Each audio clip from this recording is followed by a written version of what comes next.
এত দিনের পর শান্তিতে সবাই নিঃশ্বাস ফেলছে, কারণ কাল রাত থেকে অনেক ঝড় তুফান দিয়েছে।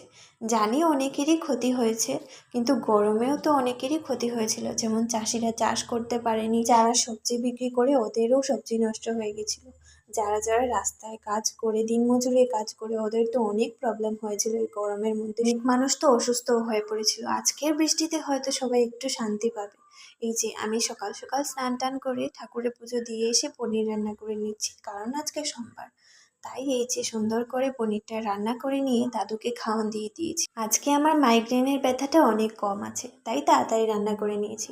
মা আমাকে ভাত মেখে একদম দিয়ে দিয়েছে, বলছে তুই চুপচাপ এগুলো খাবি, নইলে শরীর অসুস্থ পড়ে যাবে। খাওয়া দাওয়া করে ছাদে গিয়ে দেখি ছাদের এই বিভৎস অবস্থা, বৃষ্টি আবার নেমে আসবে। পুরো দিন বৃষ্টি দিয়েছিল, এখন আবার সন্ধে থেকেই নাকি বৃষ্টি শুরু হবে। যাই হোক, তোমরা সবাই সাবধানে থেকো, ভালো থেকো।